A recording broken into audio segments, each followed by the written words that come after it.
playing the game is cool because you know how much every possession means, and so you know that you got to play as hard as you can. You know your teammates are playing as hard as they can, and it's just the highest quality of basketball all season, so it's a lot of fun. You know, to be able to come back and lose that game by 2 points, especially with them playing as well as they did, you know, we feel good about what we can do tomorrow.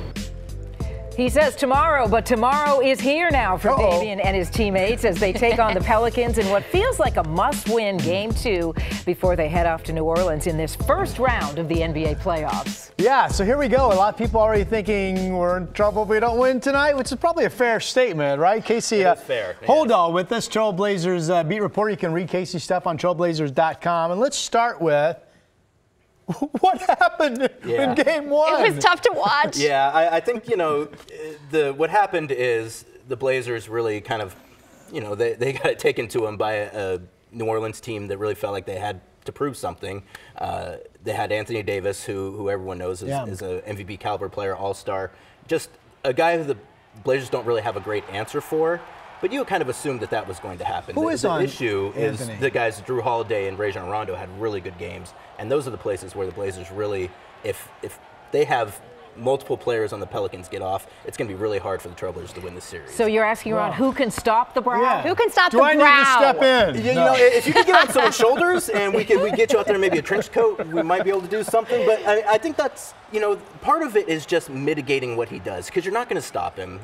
Again, he's a guy who even the best defensive players, and Jusuf Nurkic is actually statistically a very good defender at the rim. It's just Anthony Davis is a next level player. And so there's really a debate about, can you stop him? And if you can't, do you need to admit to yourself, hey, we maybe need to not so much worry about Anthony Davis, but worry about the guys around him and make sure that those are the guys who are slowing down. So while Anthony Davis is going to get his, we need to make sure that no one else does. Well, we also have to worry about this series heading on to New Orleans, and can the Blazers pick up a win there? I think they can. They won their last game of the series this season versus the Pelicans in New Orleans, and it was an incredibly important game. One of the reasons why the Blazers had home court advantage is because they won that game in New Orleans. Right.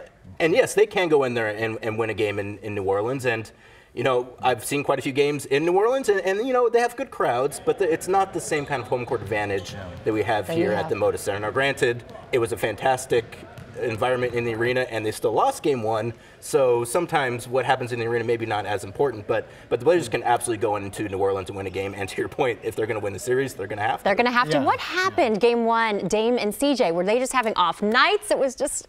Well, the other hard to watch, as I said. It was difficult. Combining for 3 points in the first half between Damian and CJ, I don't think that's ever happened before. At least it'll never happen again. Yes, never again. If it happens again tonight, team's in trouble. But I mean, to talk about Anthony Davis and how do you stop him, when you are game planning for the Trailblazers, you need to figure out how you're going to stop Dame and CJ, and the way you do that is you basically gear your entire defensive scheme around them, which is to double them, to pick them up full court, to get the ball out of their hands and make someone else beat you. And that's what they did? And that's what they did, and the Blazers, unfortunately, they just didn't have enough support from the other guys in the team to overcome the fact that both Damian and CJ really didn't get going till the fourth quarter. Let's step away from the X's and O's for just a bit and talk about, you know, what you learn as an insider covering this team. I sense a tremendous chemistry. Is that true? Absolutely. And, you know, we've been lucky since, you know, the Blazers had some issues that the team has really been focused on making sure that they bring in guys who are great players and great people.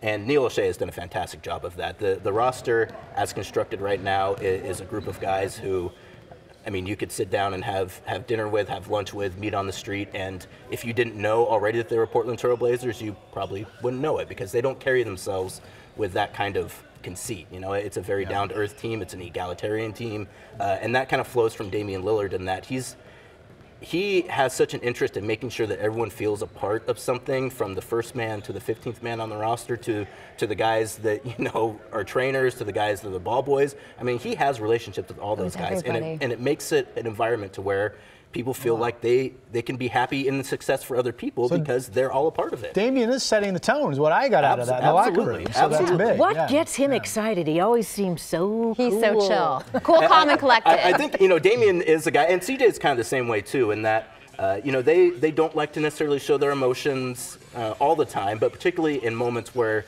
they feel like it's going to have some kind of tangible result, I think you see it. I mean, you see Damian, you know, when they won the series versus the Rockets, grabbing the microphone and yelling "Rip City." Right. Yes. Yeah, that was cool. Getting people fired up. And that's like an indelible moment in Trailblazers culture now. So. And now he's a dad. Yeah, let's talk about Dame's exactly. little man, Dame Jr. Have you seen any difference in Damian since becoming a father? I mean, Damian's always been a great guy, so so I couldn't necessarily say that I've seen him soften or anything necessarily. But That's I mean, good because it's the playoffs. Exactly. Maybe a little more sleep-deprived, right? You know, I think there's probably a little something to that, and that was more when they were waiting for the baby to come. That last week was hard on Damian. I mean, in conversations with him, it was weighing on him quite a bit. Yeah. So I think now that the baby's out and he's able to enjoy it with his girlfriend, I think it's been really fun. Respectfully so, you say that he's about keeping things pretty private, though, when it comes to his little man. Absolutely, and I think, you know, in Portland, there's always such an emphasis on these guys anyways, and I particularly for a guy like Damian who has a stature now that is well outside of Portland. You know, there's a part of your life that you want to keep for yourself and kind of hold on to your own. Yeah. Particularly when you're out in public so much, and that's kind of the way he's approached it. I'll tell you what, that kid's got a great sneaker collection Yeah, already. As a big That's sneaker for sure. guy, that kid is he's laced. Casey, do you make predictions? Do you? I mean, what's your thought about tonight? You know, I would have thought they would have won game one, but I did kind of get a sense that it was going to be a tougher game than I think a lot of people assumed it would. I feel like this team has done a really nice job of dealing with adversity this season, and I think they're going to get game two. And if they don't, then game three is going to be a Come back in a big way tonight. Thank you so Thank you guys much for for having being me. here. Fantastic. Well, we're wondering how fans